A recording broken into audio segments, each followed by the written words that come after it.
warahmatullahi wabarakatuh.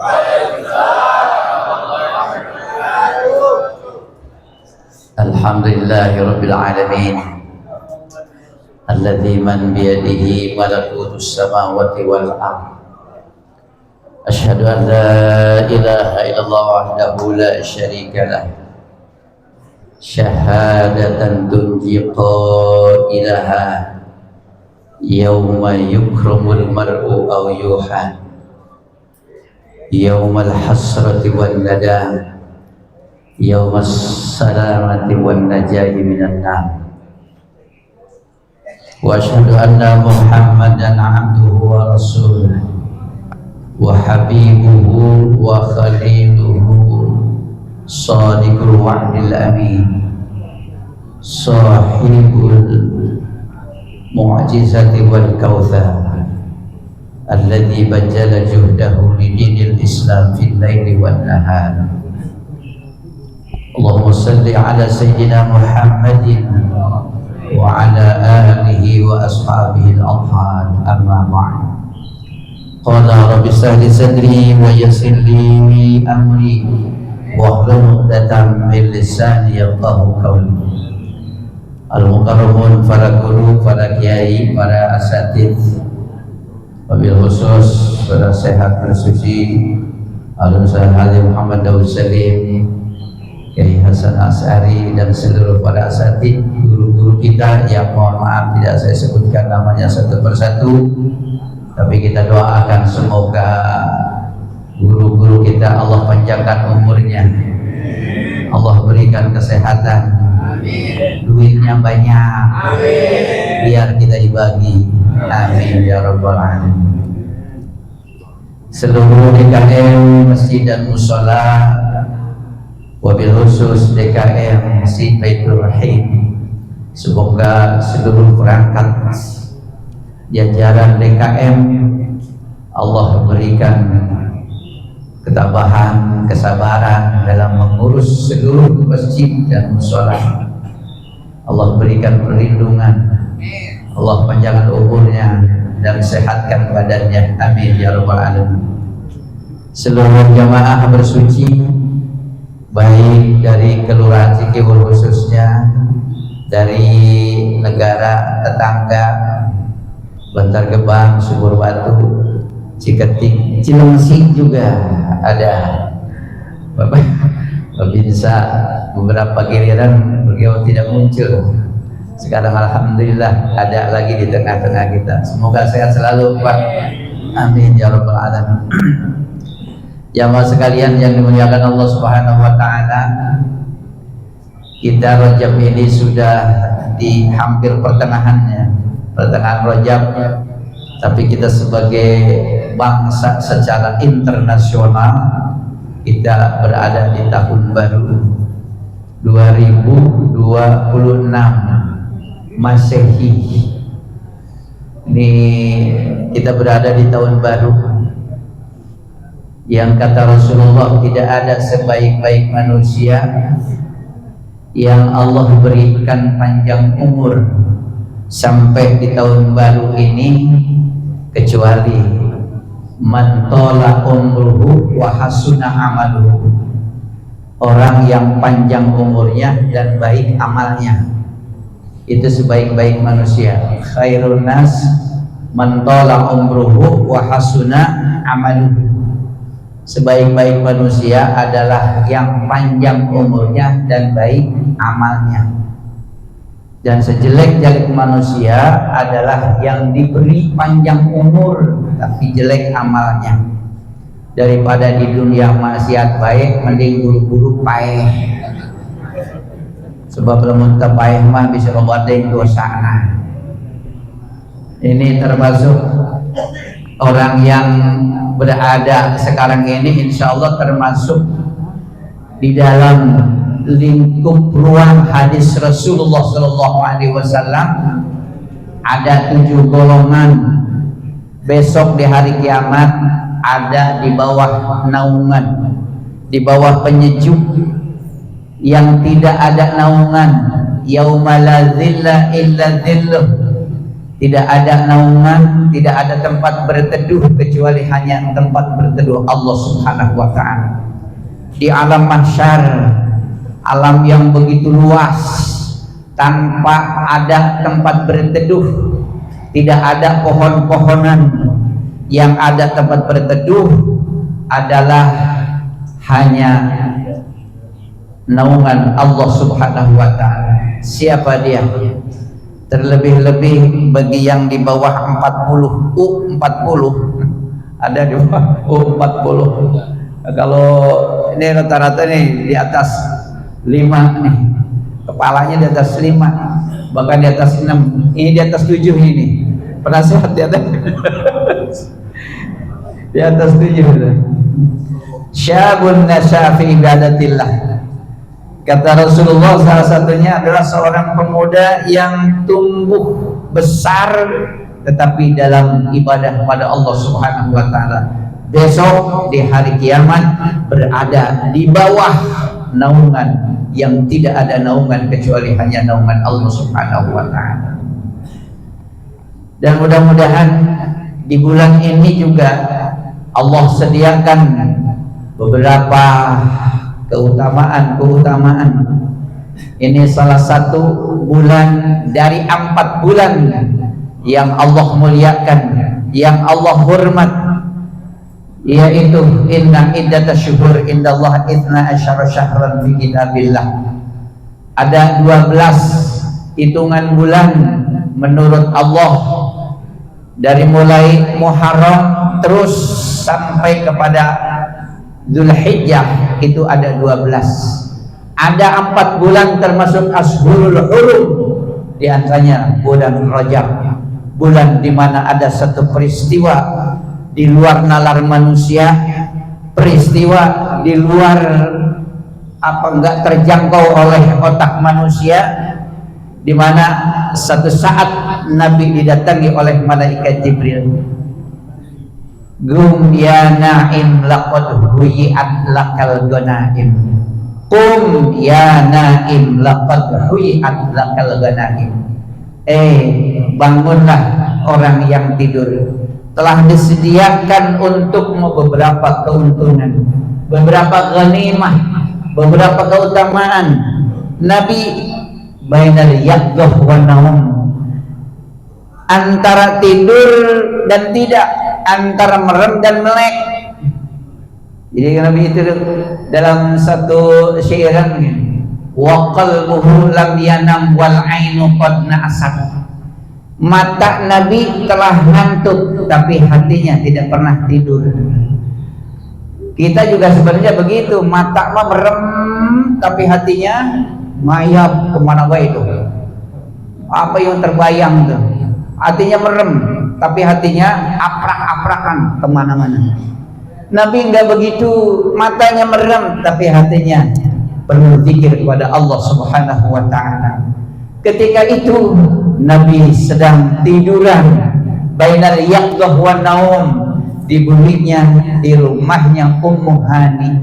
Ummu Hani itu saudara Sayyidina Ali, berarti Ummu Hani binti Abi Thalib. Nabi sedang berada di rumahnya bainal yaqdah wa naum.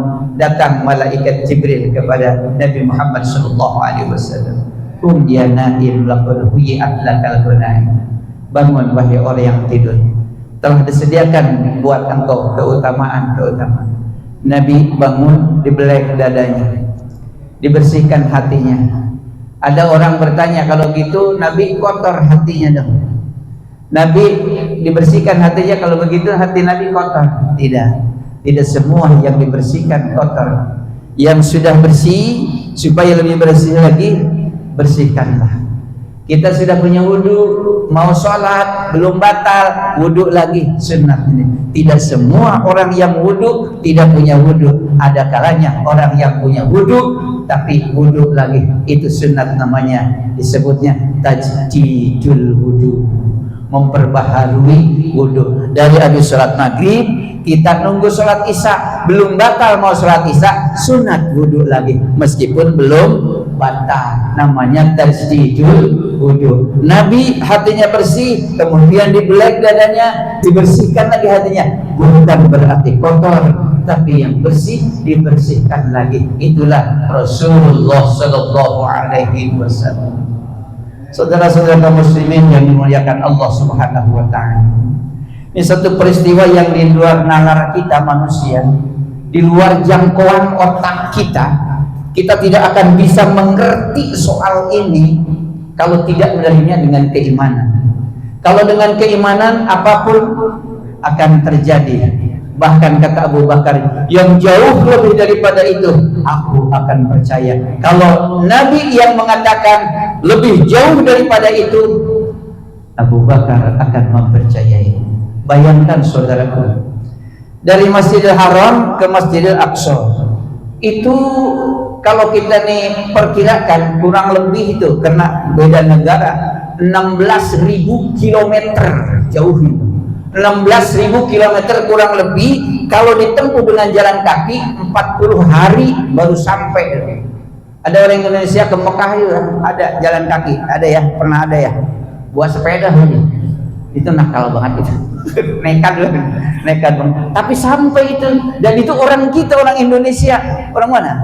Orang Padurenan ke Mekah jalan kaki. Astagfirullah. Berapa hari? Dari Mekah ke Palestina itu perjalanan 40 hari. Itu perjalanan manusia tuh.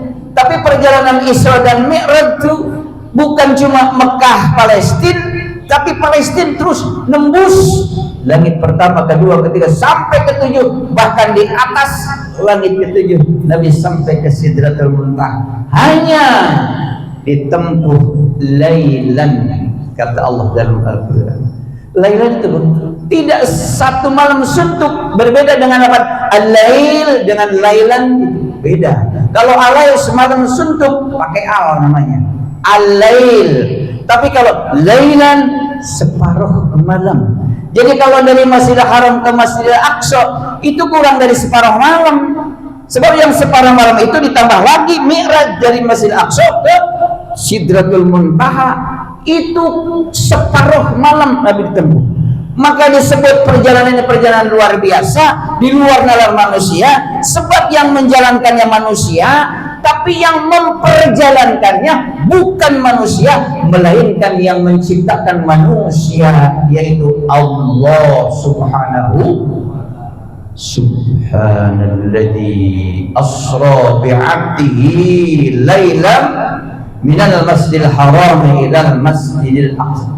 Ini kalau para santri, para asatidz udah paham kenapa pakai asra bi'abdihi.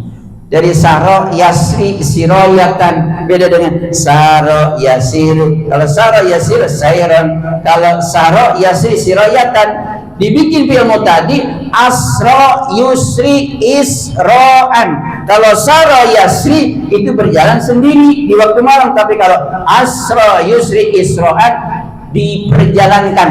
Ada yang memperjalankannya, siapa? Allah yang subhana, maha suci Allah. Artinya apa? Yang nanti ayat berikutnya, Allah maha suci dari perjalanan itu. Manusia butuh tempat, butuh waktu. Tempatnya Masjidil Haram ke Masjidil Aqsa. Waktunya waktu malam, meski harus ditempuh oleh manusia 40 hari, tapi dengan kudrat iradah Allah Subhanahu wa Ta'ala, Allah tidak butuh waktu itu. Lebih cepat daripada itu, Allah maha kuasa. Bayangkan perjalanannya itu begitu cepat. Kita nih orang naik motor nih, dari sini ke Bogor, udah pakai jaket, pakai helm yang kuat ikatannya, jangan lupa juga minum tolak angin juga. Sampai ke Bogor hanya 30 menit. 30 menit. Ngerti nggak kira-kira? 30 menit. Dari sini kira-kira yang normal ke Bogor berapa menit? Ngomong gak ya?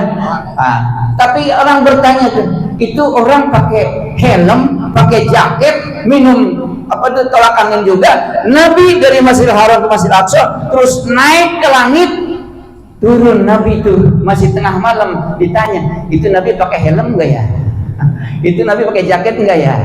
Minum tolak angin dulu enggak ya? Itu kalau perjalanan manusia. Tapi karena ada yang memperjalankan, maka terjadilah di luar jangkauan kita. Nggak ada orang yang percaya menerima Islam itu kalau dengan keimanan. Tapi yang menariknya dari masjid ke masjid, Masjidil Haram itu masjid yang pertama kali dibangun di muka bumi ini. Masjidil Aqsa awwalu masjidin yubna 'alal ardi ba'dal Ka'bah. Masjid yang pertama kali dibangun di atas bumi setelah Ka'bah. Setelah Ka'bah dibangun 40 tahun kemudian baru dibangun Masjidil Aqsa. Siapa yang membangun? Nabi Adam. Ka'bah dibangun oleh Nabi Ibrahim alaihissalam. Setelah itu 40 tahun baru dibangun tuh Masjidil Aqsa. Nabi Adam yang membangunnya. Kedua Nabi Adam, tapi yang ketiga masjid setelah itu Masjid Kuba. Ini dalam perjalanan. Itu yang disebut oleh malaikat Jibril tadi, hudiat lakal ghanaim, telah disediakan untuk engkau ganimah, keberuntungan. Nabi setelah dibelek, Nabi kan itu pun perjalanan yang begitu, Nabi singgah di sini sampai Nabi ngimami para malaikat itu wa taqaddam tali sholati. Terus Nabi begitu datang waktu sholat, Nabi suruh maju tuh di belakangnya, di belakang Nabi tuh para malaikat sholat, Nabi wa antal imam, engkau jadi imam. Itu ngimami sholat berapa kali tempat, singgah berapa kali tempat. Ada beberapa pemandangan yang kadang Nabi mengerti, yang kadang Nabi tidak mengerti. Itu cuma ditempuh sekian waktu. Itu bukan perjalanan biasa, disebut perjalanan luar biasa. Tapi saya ingin mengatakan begini, ini dari Masjidil Haram ke Masjidil Aqsa, masjid ke masjid. Masjid kedua dibangun setelah Ka'bah. Kemudian setelah itu, ini kan terjadi 1 tahun sebelum hijrah Nabi. Setelah 1 tahun perjalanan Islam, Nabi hijrah ke Madinah. Dibangunlah masjid yang pertama kali Nabi sampai di Madinah, namanya Masjid Kuba. Masjid Kuba yang kalau sekarang orang jamaah haji datang ke sana, orang jamaah umrah datang ke sana, sholat di Masjid Kuba sama dengan pahalanya 1 kali umrah. Jadi kalau umrah kan perjalanan tawaf, sa'i, tawaf capek, sa'i capek, udah pengen punya pahala umrah, berangkat sholat di Masjid Kuba, punya pahala umrah. Nabi setiap hari Sabtu datang ke Masjid Kuba.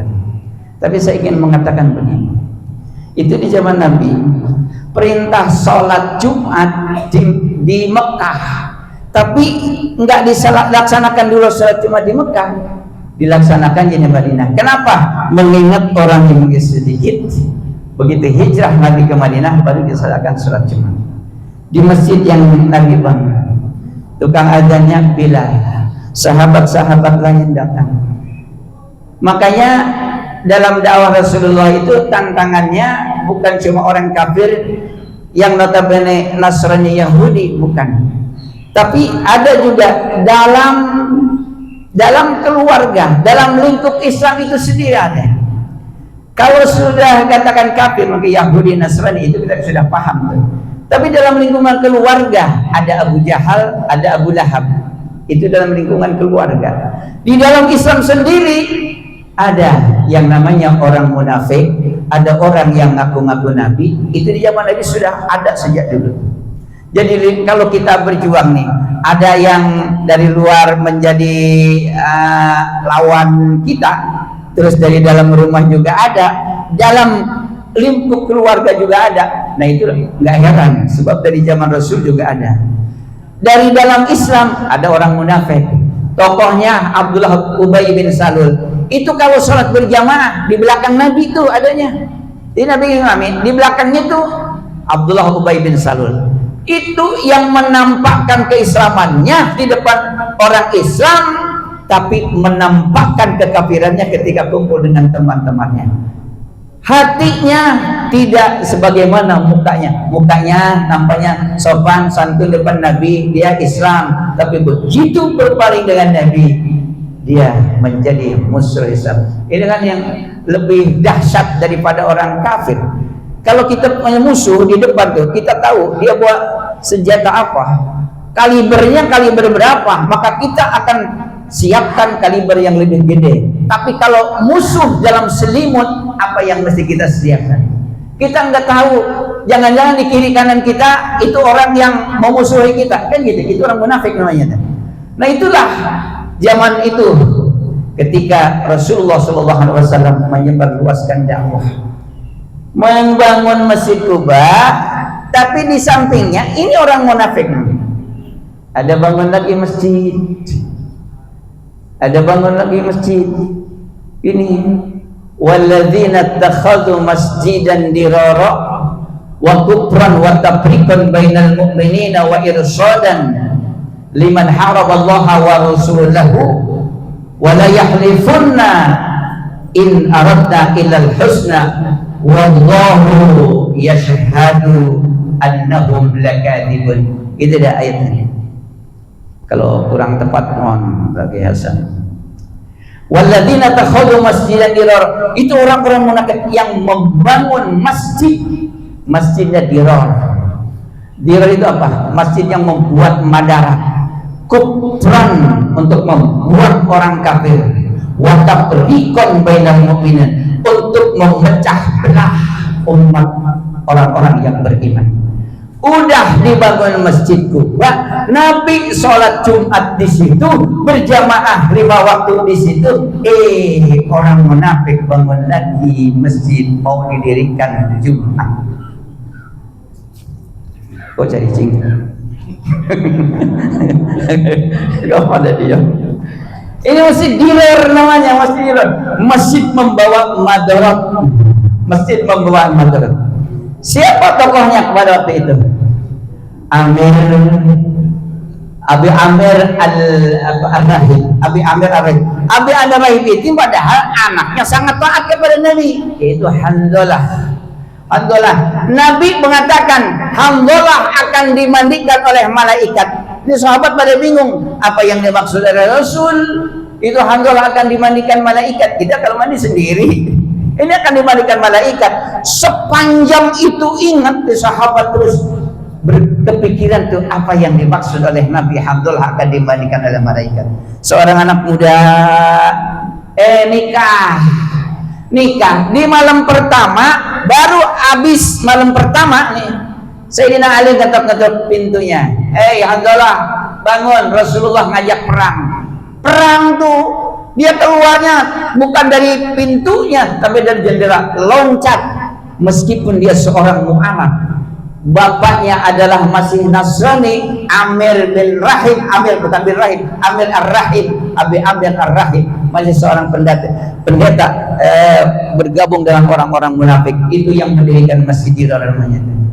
Itu lagi perang tuh di depan, dia tembak, kalau sekarang kena panah, mati.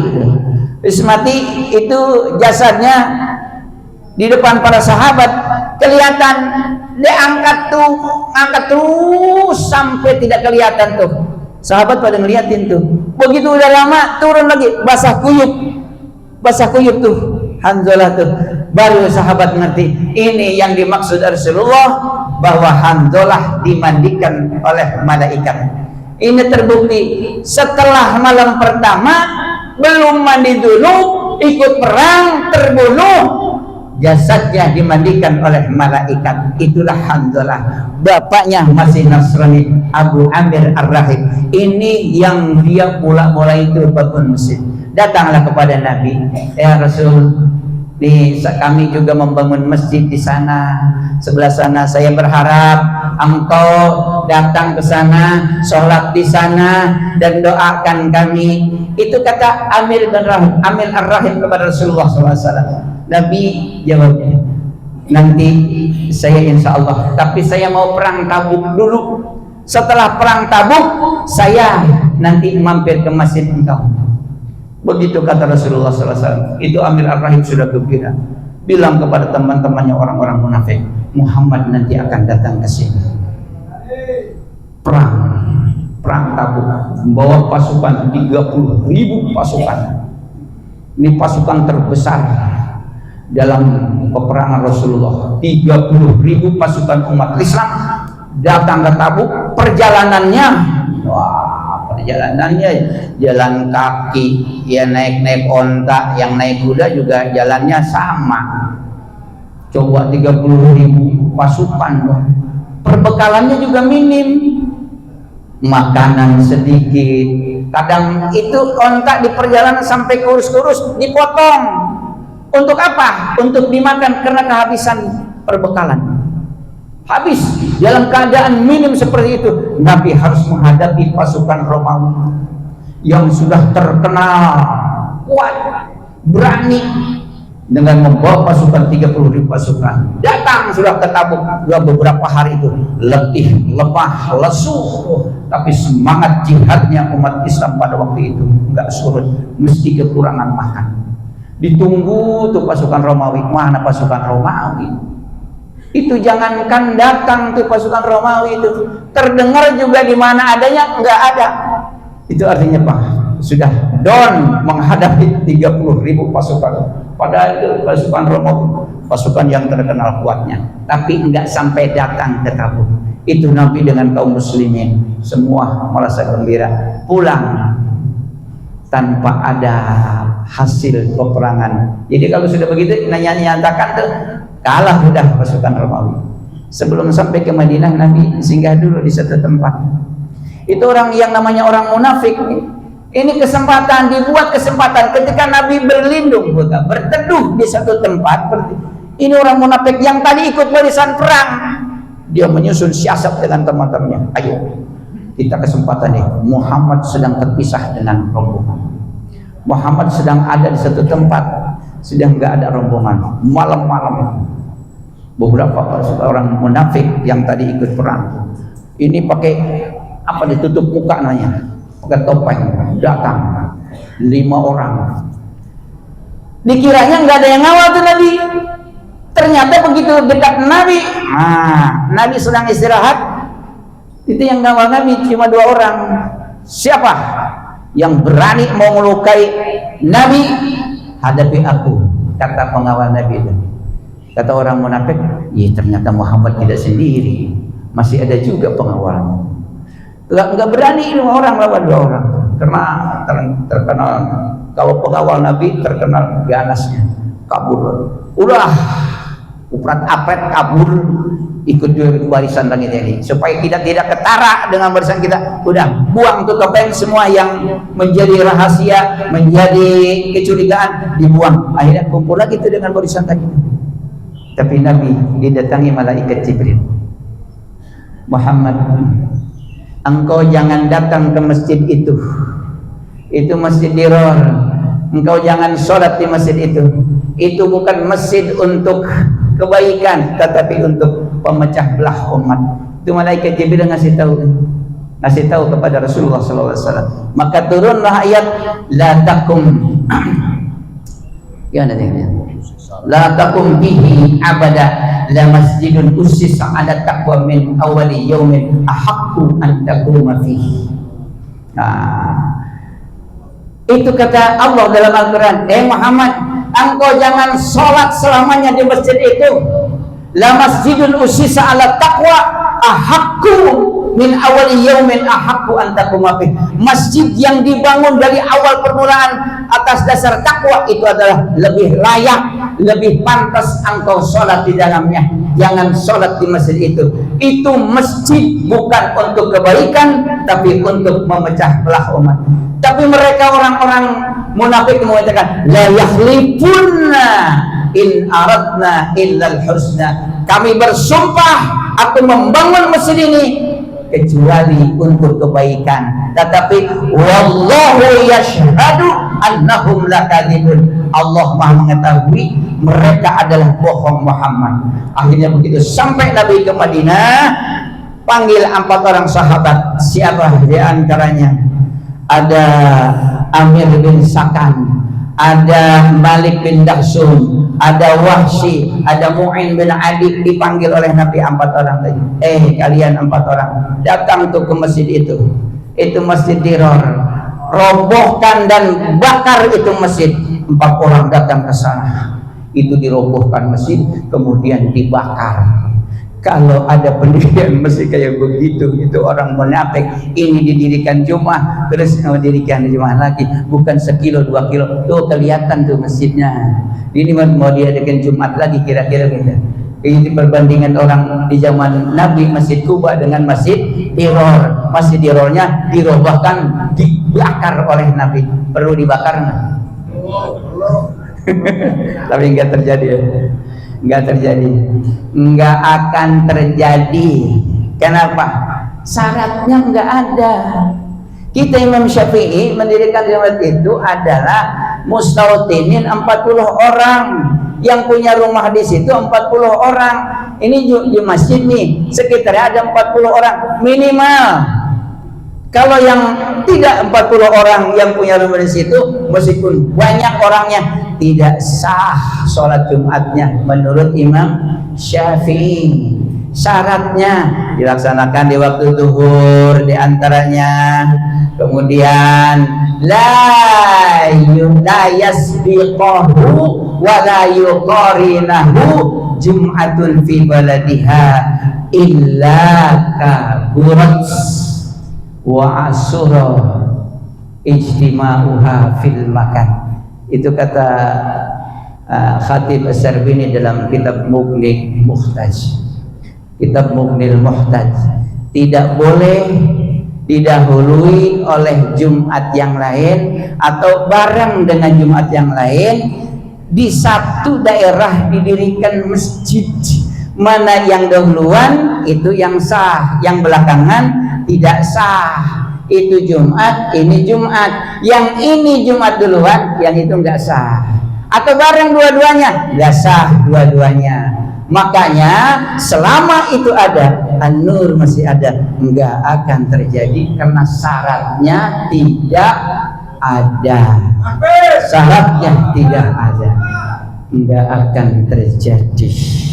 Kalau terjadi itu, yang tepuk tangan bukan kita, bukan mereka, tapi orang-orang yang tidak suka dengan Islam akan tepuk tangan. Tuh umat Islam sudah berantem, Jumatnya aja deketan berbeda. Betul nggak kira-kira? Paham nggak yang saya omongkan? Cerdas. Nggak perlu saya jelasin. Udah begini paham, jelas, cerdas. Berarti siapa kita? Siapa kita? Siapa kita? NKRI, Pancasila, bersuci, berinfak, dibalik,